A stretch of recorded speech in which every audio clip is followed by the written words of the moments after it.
అందుని బట్టి మరి కూడి వచ్చిన మీ అందరిని బట్టి దేవాది దేవుని ఘనమైన నామానికి కృతజ్ఞతాస్తుతులు చెల్లిస్తూ మీ అందరికీ నేను వందనాలు తెలియజేస్తున్నాను. అందరికీ వందనాలు. న్యాయాధిపతుల గ్రంథం 11వ అధ్యాయం చేర్చుకొట్టుకుందాం.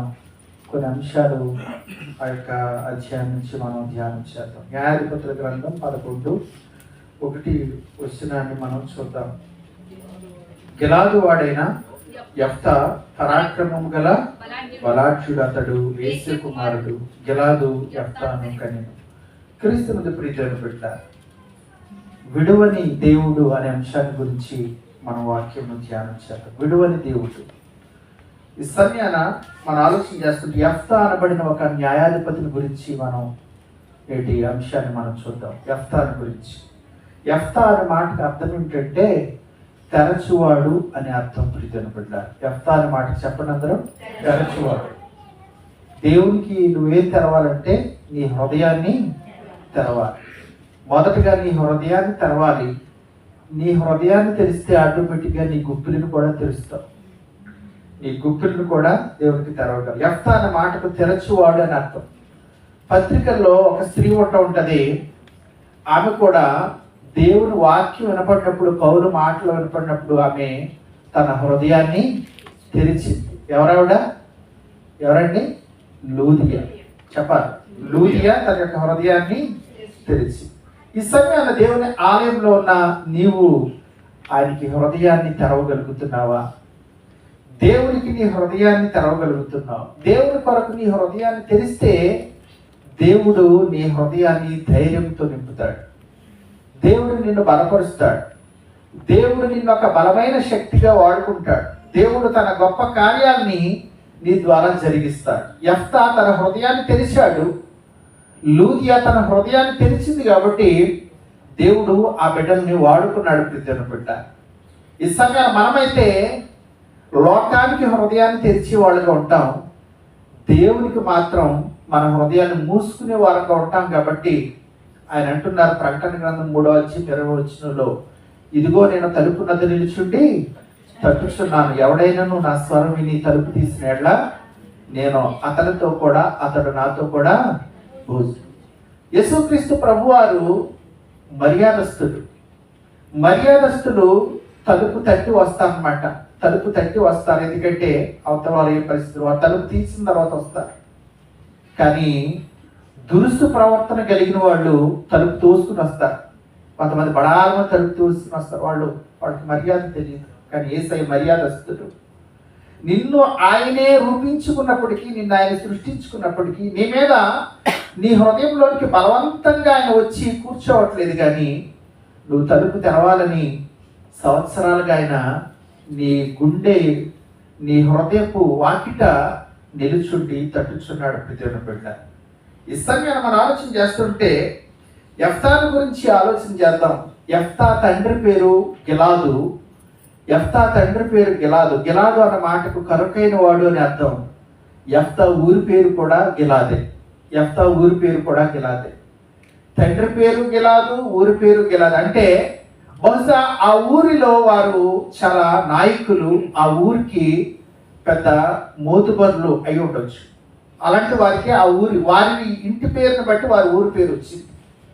కాబట్టి గిలాదు అనేది తండ్రి పేరు, అలాగే ఊరి పేరు కూడా. ఈ సమయాన్ని మనం ఆలోచన చేస్తుంటే ఈ యెఫ్తాకు చాలా ఆధిక్యతలు ఉన్నాయి. అదేమిటంటే ఇక్కడ వాక్యం చెప్తుంది ఏమనంటే పరాక్రమము గల బలాఢ్యుడు. పరాక్రమవంతుడు అని ఎవరంటారంటే ఎట్టి పరిస్థితుల్లో ఓటమి లేని వాడిని పరాక్రమం కలిగిన వాడు అంటూ ఉంటారు. వెళ్ళిన చోటల్లో విజయమే. శత్రువు ఎవరైనా కావచ్చు, శత్రువు ఎంత బలవంతుడైనా కావచ్చు, కానీ వెళ్ళిన వాడు యెఫ్తా అయితే గనక అతన్ని ఏ రీతిగా జయించగలడో ఆ రీతిగా జయించి విజయం సాధించేవాడు. ఓటమి లేనివాడు. దేవుని వాక్యం కూడా చెప్తుంది, నేను ఎప్పుడు బలహీనుడునో అప్పుడే బలవంతుడు. చాలాసార్లు మన జీవితంలో నాకు అన్ని దేవుడు ఇచ్చాడు, నాకు లోటేం లేదు, నాకేమి కొరత లేదు, నాకు అన్నీ ఉన్నాయి, అన్ని సంపాదించుకున్నాను నా కష్టార్జితం అనుకుంటూ ఉంటాం. కొన్నిసార్లు అందరూ నన్ను విడిచిపెట్టి వెళ్ళిపోయారు, నాకు ఎవరూ లేరు, నేను ఒంటరిని, నేనేమి చేయలేను, నేను నిస్సహాయం అని హెల్ప్లెస్ కండిషన్స్కి కొన్నిసార్లు వెళ్ళిపోతూ ఉంటాం. కానీ పౌలు భక్తుడు అంటున్నారు, నేను ఎప్పుడు బలహీనుడునో అప్పుడే బలవంతుడు. అనగా నువ్వు బలములో ఉన్నప్పుడు, నువ్వు అన్ని సాధించినప్పుడు, నువ్వు సక్సెస్లో ఉన్నప్పుడు నా బలం వల్ల దీన్ని సాధించానని దేవునికి దూరం అయిపోతావు. కానీ నువ్వు ఎప్పుడు వీక్ అవుతావో, నువ్వు ఎప్పుడు బలహీనుడు అవుతావో అప్పుడు ప్రభువా నేను బలహీనుడయ్యా, నేను ఓడిపోయానయ్యా, నా వల్ల ఏమి అవ్వట్లేదని దేవుని పాదాల దగ్గరికి వస్తే అప్పుడు దేవుడు నిన్ను బలపరుస్తాడు, దేవుడు నిన్ను నిలబెట్టుకుంటాడు, దేవుడు నీ ద్వారా గొప్ప కార్యాలు చేస్తాడు ప్రియమైన బిడ్డ. కాబట్టి నేను ఎప్పుడు బలహీనుడునో అప్పుడే బలవంతుడు. నువ్వు బలహీనమైన ప్రతిసారి కూడా దేవుని పాదాల సన్నిధికి వస్తూ ఉంటే దేవుడు నేను ఒక బలమైన సాధనంగా ఉపయోగించుకుంటూ ఉంటాడు ప్రియమైన బిడ్డ. కాబట్టి సమయాన్ని మనం చూస్తూ ఉంటే కనుక ఇంకా మనం వాక్యంలో ముందుకు వెళ్తూ ఉంటే యెఫ్తాకి సహోదరులు ఉన్నారు. బహుశా తండ్రి అయిన గిలాదు చనిపోయాడేమో. యెఫ్తా యొక్క సహోదరులు ఏం చేశారంటే తండ్రి చనిపోయిన తర్వాత ఆస్తులు వాటాలు వేసుకుంటారు కదా, ఆస్తులు సాధారణంగా వాటాలు వేసుకుంటూ ఉంటారు. తండ్రి ఉంటే ఎవరికి ఏది ఇవ్వాలో సమంగా ఇస్తాడు, న్యాయంగా ఇస్తాడు, న్యాయంగా పంచుతాడు. ఒరే పెద్దోడానికి ఇది, ఒరే చిన్నోడానికి ఇది, మధ్యోడానికి ఇది, ఎవరికి సంబంధించిన వాటాలు వాడికి వేస్తాడు.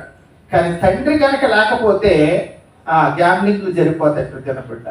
తల్లి లేకపోతే కనుక ప్రలోభాలు జరిగిపోతూ ఉంటాయి, స్వార్థం ఎక్కువైపోతూ ఉంటుంది. డబ్బు దగ్గరికి వచ్చేటప్పటికి మనిషికి ఎక్కడ లేని స్వార్థం, ఎక్కడ లేని స్వార్థం. ఇక్కడ కూడా మనం చూస్తూ ఉంటే ఆస్తుల పంపకాలు వచ్చేటప్పటికి యెఫ్తా సహోదరులు ఏమన్నారంటే, ఇదిగో గిలాదు ఒకే తండ్రికి పుట్టిన బిడ్డలు వాళ్ళందరూ, కానీ ఒకే తండ్రికి పుట్టిన వారు కానీ తల్లులు వేరు. యెఫ్తా వేశ్య కుమారుడు కాబట్టి అతనిలో ఉన్న లోపమేదో పాయింట్అవుట్ చేసి వేలెత్తి చూపించి, నువ్వు అన్య స్త్రీకి పుట్టావు కాబట్టి, నీ తల్లి వేరు కాబట్టి నీకు ఆస్తిలో వాటా లేదు ప్రియమైన బిడ్డ, నీకు ఆస్తిలో వాటా లేదు. అరే తల్లి వేరైనా ఒక్క తండ్రి రక్తం పంచుకు పుట్టాము కదా, ఒక్క తండ్రి కడుపున పుట్టాము కదా, వాడు కూడా మన తండ్రి సంతానమే కదా, వాడికి కూడా ఏదైనా ఇద్దాం అన్న ఆశ లేదు. ఎందుకంటే మనిషి యొక్క ఆశ ఏంటంటే ఏ రీతిగా అవతల వాడిని తప్పించాలి, ఏ రీతిగా అవతల వాడికి కూడా నాకే కావాలి, ఏ రీతిగా అవతల వాడిని మనం లేకపోతే పక్కదారి పట్టించి మనం వశం చేసుకోవాలి, మన సొంతం చేసుకోవాలి. ఆ ఆస్తి కూడా నాకే ఉంటే ఇంకొన్ని ఎకరాలు ఎక్కువ అవుతాయి కదా, ఇంకొంచెం బ్యాలెన్స్ ఎక్కువ అవుతుంది కదా, ఇంకొంత బంగారం ఎక్కువ అవుతుంది కదా, వీటిని అనవసరంగా ఎందుకు ఇవ్వాలి? ప్రియమైన బిడ్డ, స్వార్థం స్వార్థం మనిషి స్వార్థంతో హృదయం నిండిపోతూ ఉంటారు. కాబట్టి సమయాన ఒక సాగు చూపించి నువ్వు అన్య స్త్రీకి పుట్టావు కాబట్టి నీకు వాటా లేదు, నీకు వాటా లేదు. చూడండి, యెఫ్తా చెప్పాలంటే ఇందాకే చెప్పుకున్నాం మనం, గొప్ప బలవంతుడు, పరాక్రమం గల బలాఢ్యుడు. కాబట్టి నాకు బలం ఉంది కాబట్టి ఒరే నాకు లేదంటారా అని వాళ్ళ మీద తిరగబడలేదు, లేకపోతే పంచాయతీ పెట్టలేదు. 9-10 మంది పెద్దలు పిలిచి, అయ్యా మేమందరం ఒకే తండ్రి బిడ్డలమైనప్పుడు కూడా నా తండ్రి ఆస్తిలో నాకు వాట ఇవ్వట్లేదు, పంచాయతీ పెట్టలేదు, పోలీస్ స్టేషన్కి వెళ్ళి కేసు పెట్టలేదు, లేకపోతే కోర్టులో కేసు వేయలేదు. అతడంట యెఫ్తా ఏం చేశాడంటే టోబు దేశానికి, వేరే దేశానికి వెళ్ళిపోయి, వాళ్ళ ఎవరికి కంటికి కనబడినంత దూరం వెళ్ళిపోయి అతను బ్రతుకుతున్నాడు. బిడ్డ అతను బ్రతుకుతున్నాడు. ఈ సమయాన్ని ఆలోచన చేస్తుంటే చూడండి, ఒక సమస్యను సృష్టించారు అనేలు, ఒక సమస్యను సృష్టించారు. ఒరే నీకు ఆస్తిలో చిల్లిగవ్వా లేదు, నీకు లేదు లేదు, నువ్వు దిక్కున్న కాడ చెప్పుకో, నువ్వేం చేస్తావు, వెళ్ళి పెద్ద మోతుపోతులు. కాబట్టి దూరంగా వెళ్ళిపోయాడంట. ప్రియమైన బిడ్డ, యెఫ్తా నీకు నేర్పిస్తున్న ఒక గొప్ప విషయం ఏమిటో తెలుసా? అతడు బలాఢ్యుడే కానీ దేన మనస్సు కలిగిన వాడు. ప్రియమైన బిడ్డ, దేన మనస్సు కలిగిన వాడు. అనేలు లేదంటున్నారు, అదేదో రూపాయో కాదు, లేకపోతే 100 ధరమ్సో కాదు, ఆస్తి మొత్తం అసలు ఏమి చిల్లిగా లేదంటున్నారు. అయినా కానీ దూరంగా వెళ్ళిపోయాడు, సమస్యకు దూరంగా వెళ్ళిపోయాడు. ప్రియమైన బిడ్డ, సమస్యకు దూరంగా వెళ్ళిపోయాడు. ఇక్కడ నేను మీకు ఇంకొక వ్యక్తిని పరిచయం చేస్తూ ఉంటాను. ఆదికాండంలో ఇస్సాకుని గురించి మనందరికీ తెలుసు. ఇస్సాకుని గురించి, అబ్రహాం యొక్క కుమారుడైన ఇస్సాకు. అబ్రహాము కాలంలో గెరారులో ఇస్సాకు నివసిస్తున్నప్పుడు అబ్రహాము కాలంలో కొన్ని బావులు తవ్వించాడు. ఆ బావులు తవ్వించాడు. ఎడారి ప్రదేశం కాబట్టి ఆ బావులు తర్వాత కాలంలో ఫిలిస్తీన్లు పూర్తి చేశారు. అయితే ఇస్సాకు వచ్చి మరలా ఆ బావులు తవ్వించడం మొదలుపెట్టాడు. మరలా ఎడారి దేశంలో బావి తవ్వించినప్పుడు నీళ్లు పడితే గొప్ప, నీళ్లు పడితే పంట పండించవచ్చు, పొలం చేయొచ్చు, వ్యవసాయం చేయొచ్చు, ఏదైనా తోటలు పెంచవచ్చు. ఆ యొక్క బావి తవ్వించినప్పుడు అప్పుడు దాకా అలాగున్నారు ఆ యొక్క గెరారు వాళ్ళు. ఎప్పుడైతే నీళ్లు పడ్డాయో ఇస్సాకు దగ్గర గొడవకు వచ్చి, ఇది మాది, మా ఏరియా, మా భూమి, ఇక్కడ మీ పెత్తనం ఏంటి, మీరు తవ్వుకున్నంత మాత్రం మీద అయిపోతుందా అని వాళ్ళు ఏమేమి పెట్టారంటే జగడమాడారు. జనం పెట్టారు, జగడమాడారు. వాళ్ళు తవ్వుకోవటం రాదు, ఇస్సాకు తవ్వి పెట్టాడు, నీళ్లు పడ్డాయి, ఇది మాది అన్నారు. ఇస్సాకు ఏం చేశాడంటే, నేను కష్టపడ్డానయ్యా, నేను 10 రోజుల నుండి తగ్గించుకున్నాను అనలేదు. దూరంగా వెళ్ళిపోయాడు. ప్రతిదన పెట్ట దూరంగా వెళ్ళిపోయాడు. మళ్ళా వేరే చోట మళ్ళీ తవ్వుకున్నాడు, మళ్ళీ వేరే ప్రదేశంలో తవ్వుకున్నాడు. అక్కడ కూడా నీళ్లు పడ్డాయి. అక్కడ కూడా నీళ్లు పడిన తర్వాత మళ్ళా వచ్చారు వీళ్ళు, గెరార వాళ్ళు వచ్చి ఏమంటారంటే, ఇది కూడా మాదే, ఇది మా నేల, ఇది మా భూమి, ఇది మాది కదా. అప్పుడు కూడా మళ్ళీ ఇస్సాకు మాట్లాడలేదు, మళ్ళా దూరం వెళ్ళిపోయాడు, మళ్ళా తవ్వుకున్నాడు. అక్కడ తవ్వుకున్న తర్వాత అక్కడ నీళ్లు పడ్డాయి. అక్కడ దానికి ఒక పేరు పెట్టాడు, రెహాబోత్ అంటే మళ్ళీ వచ్చారు, మళ్ళీ మాదంటున్నారు, మళ్ళీ ఆ ప్రదేశం కూడా. అక్కడి నుంచి కూడా దూరం వెళ్ళిపోయాడు. దూరం వెళ్ళిపోయిన తర్వాత మీరు చూస్తూ ఉంటే కనుక లేకపోతే మాది, ఈ నేల మాది, ఈ నీళ్లు మావి, ఈ భూమి మాది, దీని మీద అధికారం మాది, దీని మీద పెత్తనం మాది అన్నవాళ్ళు ఉన్నారు చూస్తారా. వాళ్ళలోనే మార్పు తీసుకొచ్చాడు దేవుడు. ప్రతి బిడ్డ వాళ్ళలోనే మార్పు తీసుకొచ్చి వాళ్ళనే ఇస్సాకు కాళ్ళ దగ్గరికి తీసుకొచ్చి ఏమంటున్నారో తెలుసా? ఒక మాట చదవండి. ఆదికాండము 26వ అధ్యాయము 28, 29 వచ్చినారు. 26 ఆదికాండం 26. వారు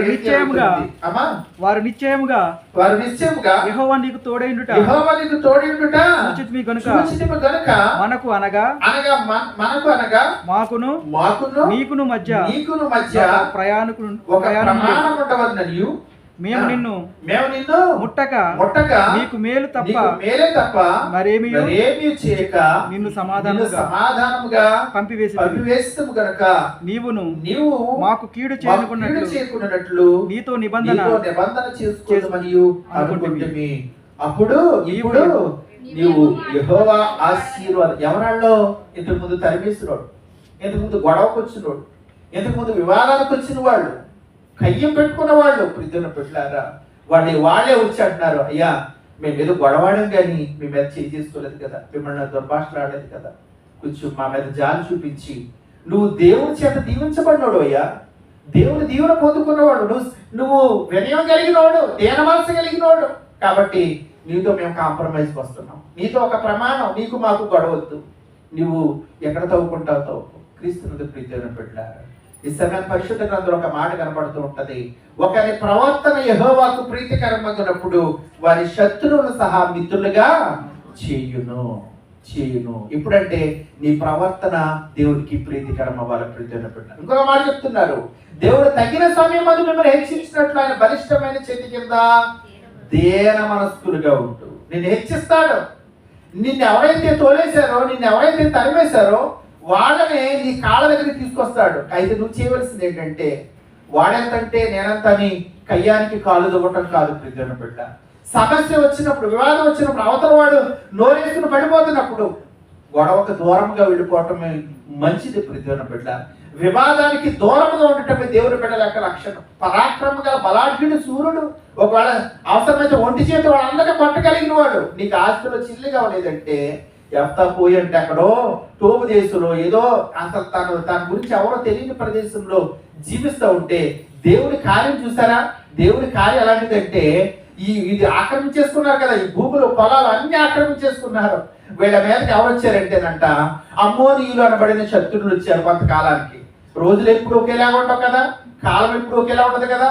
కాబట్టి అమ్మోనీయులు అనబడిన వాళ్ళ బలం ఎక్కువగా ఉంది. వాళ్ళు వచ్చి ఇప్పుడు అమ్మోనీయులు అనే వాళ్ళు దాడి చేశారంటే మొత్తం ఆస్తులు పట్టుకెళ్ళిపోవడమే కాదు, ఆస్తులంతా స్వాధీనం చేసుకోవడం కాదు, వీళ్ళని బానిసలుగా చేసుకుని పరిపాలిస్తారు. పిల్ల వాళ్ళ ఇంట్లో పనివాడి కంటే దారుణంగా బానిసలుగా ఉపయోగించుకుంటూ ఉంటారు. ఎవరి మీద? ఇశ్రాయేలు మీద. అలాంటిది అమ్మోనీయులు వచ్చారు ఇప్పుడు వాళ్ళ మీదకి. ఇప్పుడు ఏం చేయాలో అర్థం కావట్లేదు. ఇప్పుడు ఎవరు దిక్కు లేదు, ఇప్పుడు ఎవరు కూడా వాళ్ళకి రక్షించే వాళ్ళు లేరు. అప్పుడు అందరూ ఆలోచించుకుని ఏమనుకున్నారంటే, ఒరే మన తమ్ముడిని ఎప్పుడెప్పుడు తోడేసాం కదా, వాడు ఎక్కడ ఉన్నాడో చూడండి రా, వాడు ఎక్కడ ఉన్నాడో ఎతకండి రా. నెత్తుకుంటా ఇప్పుడు టోబు దేశానికి ఈ అన్నయ్యలందరూ సహోదరులందరూ వెళ్ళి అతనితో ఏం చేస్తున్నారంటే ఒప్పందం కుదుర్చుకుంటున్నారు. ఒరే బాబు రా, వచ్చి ఇదిగో అమ్మోనీయులతో యుద్ధం చేయి, ప్రియుడైనప్పుడు యుద్ధం చేయి. మీ అందరికి ఒక కంటత వాక్యం తెలుసు, యెషయా గ్రంథంలో మీ అందరికి ఒక కంటత వాక్యం తెలుసు. అదేమంటూ ఉంటాడంటే, వారిలో ఒంటరి అయిన వాడు 10,000 మంది జనాంగమగును. ప్రియుడైనప్పుడులారా, ఎన్నిక లేని వాడు బలమైన జనాంగమగు. వారిలో ఒంటరైన వాడు, నీకు దిక్కున్న గడి చెప్పుకో, నీకు ఆస్తులు వచ్చింది కావేమో, నువ్వు కోర్టుకి వెళ్తావో, పోలీస్ స్టేషన్కి వెళ్తావో, లేకపోతే ఊర్లో ఉన్న పెద్దల దగ్గరికి వెళ్తావో, వెళ్ళిపోయాడు అంతే. ప్రియుడైనప్పుడు ఎవరి దగ్గర బాధపడలే, ఎవరి దగ్గర తన గోడు చెప్పుకోలే. కానీ దూరదేశం వెళ్ళి తన దాన్ని తను బతుకుతుంటే ఎవరి కాళ్ళ దగ్గర తీసుకొచ్చాడు దేవుడు? ఎవరి కాళ్ళ దగ్గర? చదవమ్మా అక్కడ న్యాయాధిపతుల గ్రంథం 11వ అధ్యాయము ఆ తర్వాత మాటలు చదవండి, ప్యాసేజ్ తర్వాత. యెఫ్తా తన సహోదరుల ఎదుట పారిపోయి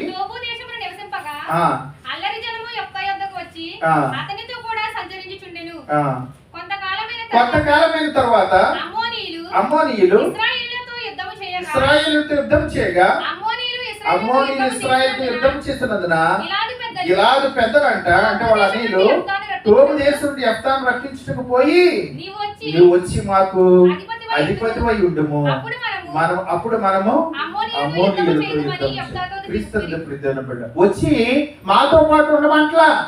ఇప్పుడు మాకు నాయకుడివై ఉండు, మా మీద అధికారివై ఉండు.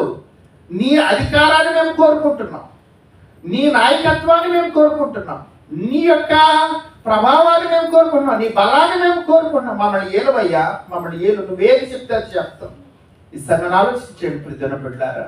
కొన్నిసార్లు మనము కూడా ఈ నేటి దినాల్లో ఆస్తుల పసిపి కదా, ఎన్ని గొడవలు, మనుషుల మధ్య విభేదాలు, కోర్టు కేసులు, సొంత ఇంట్లో కూడా మధ్యలోకి ఉన్న ఇంట్లోనే గోడలు కట్టుకోవటం. ప్రియజనబిడ్డలారా, మధ్యలో గోడలు కట్టుకోవటం, వాళ్ళ ముఖం వీళ్ళ చూడకపోవటం, వీళ్ళ ముఖం వాళ్ళ చూడకపోవటం, కేసులకి లక్షలు తగలబెట్టడం. ఈ సమయాన్ని ఆలోచన చేస్తుంటే నువ్వు గనక కామ్గా ఉంటే, ఒకవేళ నువ్వు కూడా ఏ విషయంలో అయినా సరే, ఆస్తుల విషయంలో, కుటుంబంలో విషయంలో దూరం పెడితే గనక, నువ్వు కామ్గా ఉంటే గనక దేవుడే నిన్ను దూరం పెట్టిన వాడిని నీ కాళ్ళ దగ్గరికి రప్పిస్తారనడానికి యెఫ్తా ఉదాహరణ ఒక పెద్ద ఉదాహరణగా కనబడుతున్నాడు ప్రియజనబిడ్డ. కాబట్టి అనిల్ వచ్చి అంటున్నారు, నువ్వు మాకు అధిపతి అయి ఉండు. మాకు అధిపతి గెంటి వేయబడిన వాడి దగ్గరికి, తోలి వేయబడిన దగ్గరికి దేహి అంట వచ్చారు ఆ యొక్క అధికారులందరూ. ప్రియజనబిడ్డ, అధికారులందరూ ఈ సమయాన్ని మనం ఆలోచన చేస్తుంటే కనుక నేటి దినాల్లో కూడా బంగారం కోసం, ఆస్తుల కోసం అనేకమైన సమస్యలు, గొడవలు మనం చూస్తున్నాం. అయితే యెఫ్తా ఏం చేశాడో తెలుసా? నేను బలవంతుడిని కాబట్టి, నేను శూరుణ్ణి కాబట్టి వీళ్ళందరూ నా దగ్గరకు వచ్చారు అనుకోలేదు, కానీ ఒక గొప్ప పని చేశాడు. కింద చూడండి, 11వ వచనం చూడండి అమ్మా, 11వ అధ్యాయము 11వ వచనం. కాబట్టి యెఫ్తా ఏం చేశాడమ్మా?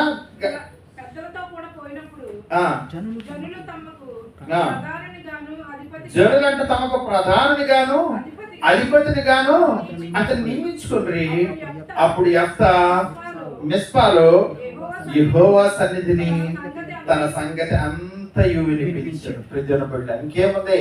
నేను ఇప్పుడు పెద్ద హీరోని అయిపోయాను, నేను పెద్ద సూర్యుడిని అయిపోయాను, నా కాళ్ళ దగ్గరకు వచ్చారని గర్వించలేదు యెఫ్తా. ప్రియజనబిడ్డ, అహంకారాన్ని వెళ్ళబుచ్చలేదు. కానీ అక్కడ చేసిన పని ఏమిటంటే, యెఫ్తా ఎప్పుడైతే అధిపతిగా నియమించుకున్నారో దేవుని మీద అతను ఆధారపడతారు. అంతేకాదు, నాకు నచ్చిన మాట ఏమిటంటే, యెఫ్తా మిస్పాలో యెహోవా సన్నిధిని తన సంగతి అంతా వినిపించేశాడు. ప్రియజనబిడ్డ, అయ్యా ఇప్పుడు అమ్మోనీయులతో నేను పోరాడాలంట, అమ్మోనీయులు అనబడిన శత్రువులతో నేను పోరాడాలంట.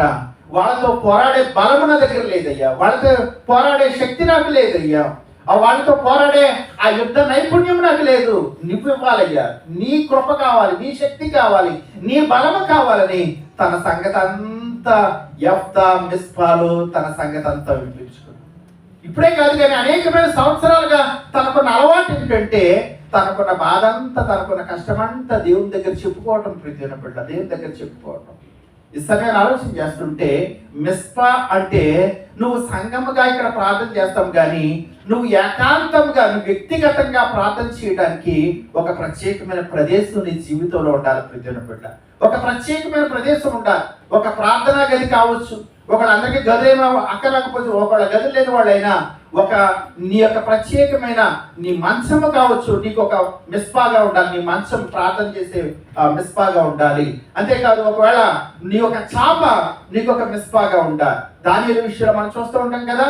దానియేలు అంట ప్రతి దినము తన యొక్క ఇంటి పైగదికి వెళ్ళి కిటికీ యెరూషలేము తట్టు తెరిచి ముమ్మారు ప్రార్థన చేస్తూ వచ్చాడు. అది అతను మిస్పా ప్రీతిని పెట్టారు. అది అతను మిస్పా అన్నమాట.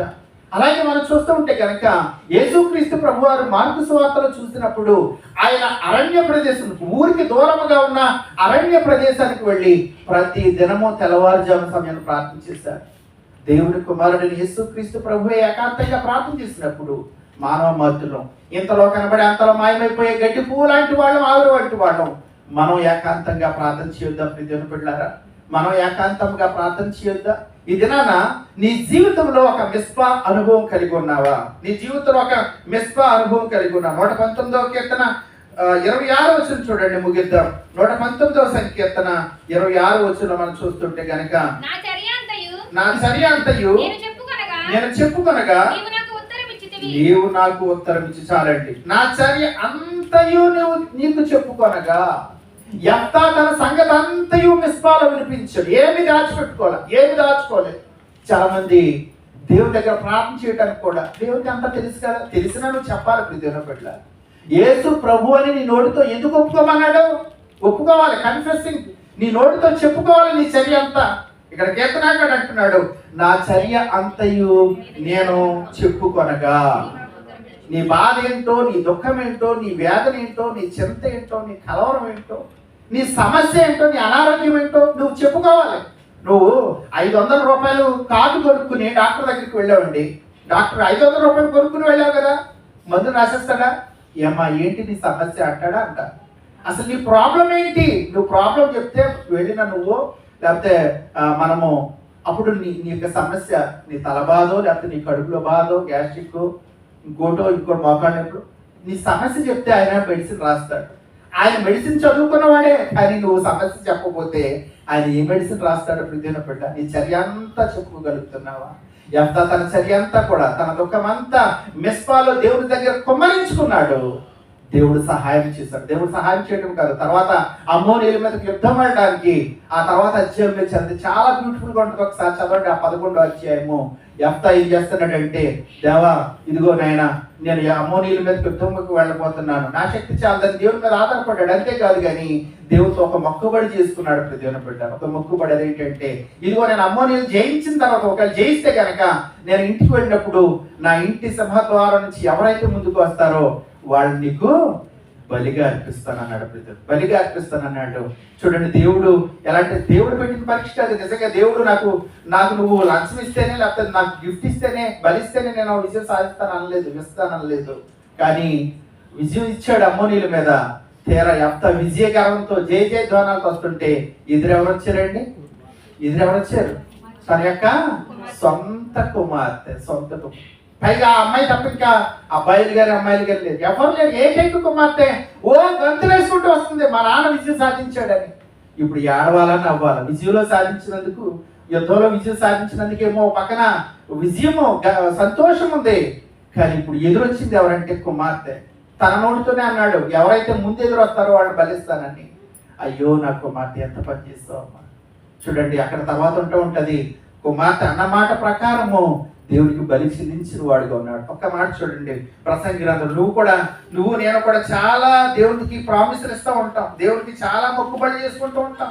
ప్రసంగి గ్రంథం 5:4 చూస్తుంటే కనుక, ప్రసంగి 5:4 నేను చదువుతున్నాను. నీవు దేవుడికి మొక్కుబడి చేసుకుని ఆలస్యము చేయకు, బుద్ధిహీనులు దానికి ఇష్టము లేదు. నువ్వు మొక్కుకొని దాన్ని చెల్లించము, మొక్కుకొని చెల్లింపకుండా కంటే అసలు మొక్కుకోకుండా. నువ్వు ఏదైనా మొక్కుకుంటే కనుక, దేవుడికి అనుకుంటే కనుక, నేను ఈ కానుక వేద్దాం అనుకున్నాను, ఇది ఇద్దాం అనుకున్నాను, దేవుడికి స్పాన్సర్ చేద్దాం అనుకున్నాను, ఒక వారం చర్చ్ రూమ్ రెంట్ పే చేద్దాం అనుకున్నాను. పిల్లారా, దేవుడు నీకు ఇచ్చిన దాంట్లో పెద్ద విషయం ఏం కాదు. కానీ చాలాసార్లు ఇద్దాంలే, ఇప్పుడు కాదు, ఇప్పుడు అవసరతలు ఉన్నాయి, లేకపోతే ప్రిద్యన బిడ్డ నువ్వు ఇచ్చి చూడు. ప్రిద్యన బిడ్డ నువ్వు ఇచ్చి మొక్కుకొని దాన్ని చెల్లించు. దేవుడు నీకు నూరంతల ప్రతిఫలం. ఈరోజు స్వాత పాటలు మనం చూస్తున్నాం. నువ్వు ఎంతైతే విత్తుతావో 30దంతులుగాను 60దంతులుగాను 100ంతలుగాను దేవుడు ఆశీర్వదిస్తాడు. అంటే ఆశీర్వాదం మీ అందరూ కలిగి ఉండటానికి పరిశుద్ధాత్మ దేవుడు మనందరికీ తోడే నడిపించిన గాక. ఆమేన్. సమస్త జ్ఞానం ఇచ్చిన దేవుడి సమాధానం యేసుక్రీస్తు మీ హృదయములకు తలంపులకు కావాలని నడిపించిన గాక. దేవా నాయందు